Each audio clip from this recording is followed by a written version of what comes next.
Hello, this is MBA Bites, our series about things you learn in business school and things you don't. I'm Vin Bittencourt, and today we're going to talk about mentorship. Some of the things we'll discuss: what mentorship really does for you, some of the best ways to find mentors to advance your career, and why most people in general get mentorship wrong. We'll define the three mentor types you can have: the coach, the sponsor, and the connector. All useful according to the situation or specific goals you may have. We'll then talk about 5 strategies to leverage all kinds of mentor-mentee relationships wisely, no matter your career stage right now. So what is a mentor? A lot of people see a mentor exclusively as a person or a senior leader with the ability to develop a younger apprentice. Someone who's going to advocate for you, that's going to develop you and guide you and provide you strategic direction and honest feedback. And traditionally that's the case. But a mentor, in fact, can be anyone who's good at something they want to become good at, including a friend, an acquaintance, or a colleague that's willing to work with you. As long as that person is willing to share insights on how to better build a skill or competency, a mentor-mentee relationship can be established. And that leads us to our first type of mentor, the coach. The coach mentor is someone who can help you improve your performance on some specific area. I want to be able to speak confidently in front of a crowd. Or I want to learn some Excel tricks so I can create amazing spreadsheets. Whenever you have specific outcomes that are somehow short-term or performance-related, a mentor coach can help. And that's the part where most people get mentorship wrong, because they're always looking up at leadership level for opportunities to learn from somebody, when in fact there's a multitude of ways to collaborate and connect with people at all levels. All you have to do is invest in those relationships and look for specific traits, behaviors, or techniques that you want to learn and emulate. The second mentor is the sponsor. The sponsor mentor is someone who can push your interest into your organization. What can a sponsor do for you? Well, essentially, a good sponsor mentor can protect you politically and assign you, directly or indirectly, projects with good visibility and learning potential. A good sponsor can give you exclusive access to the most interesting aspects of the core business. Remember, we talked about the distinction between line functions and admin functions. If you want to grow faster in your career, you have to aim for line-related activities. And having a sponsor is probably the first step towards achieving that. In the end, career growth, it's all about the quality of the projects and the people that you work with.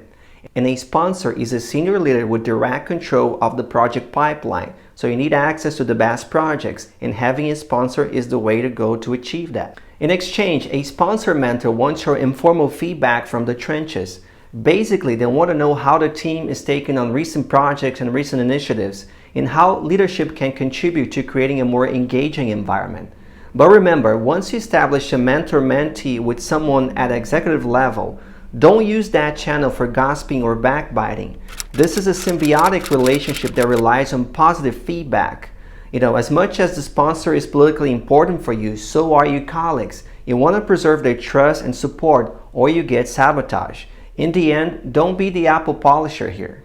The third mentor is the connector. The connector is someone who can make proper introductions to key people in power groups inside and even sometimes outside the organization. When you first start on a job, it's common to have a leader, sometimes your boss, sometimes another person, that helps you settle, get familiar with the teams, with the overall culture, and the organization in general. Depending on your role, the connector mentor can introduce you around and make sure you get to know strategic leaders in other areas of the business whose processes somehow interact with yours. You can find connectors in any social groups, industry-related groups, common interest groups, alumni networks. In summary, a connector mentor is a conduit to productive working relationships. Over time, the connector can become a coach or even a sponsor, but for the most part, a connector mentor serves to expand your network and your level of influence. One of the problems with mentorship is that it has become really fashionable recently. For some people, finding a mentor is more an obligation than a genuine gesture, almost as if mentoring is a box checking that you need to check in order to get down to business. Some of the factors preventing great mentor-mentee relationships.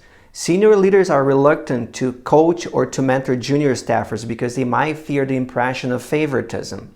Or if the person is really influential, chances are, he or she is already mentoring a bunch of other people. So you gotta be creative in how you can make yourself valuable for upper management.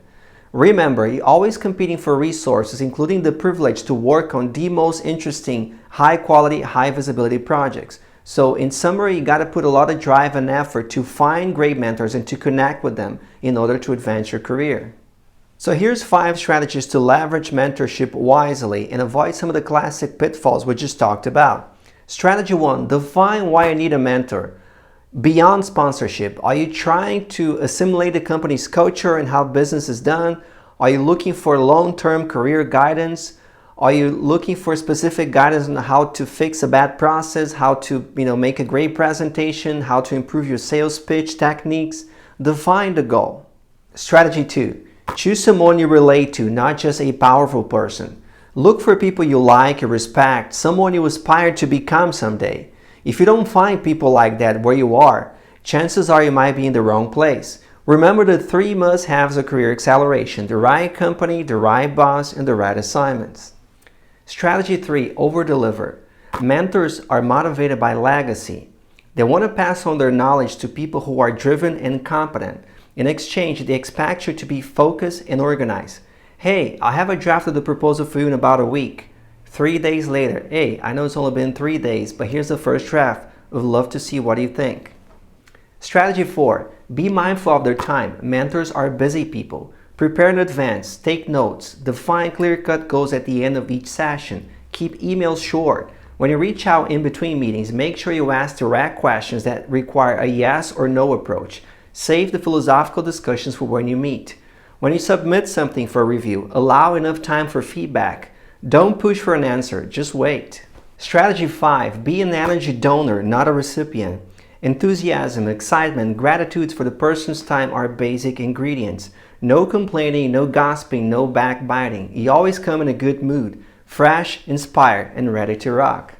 Thanks so much for watching. I hope you enjoyed this episode of MBA Bites, our series about things you learn in business school and things you don't. Please subscribe so you don't miss our exclusive insights on money, business, career. I'm Vin Bittencourt, and I see you next time.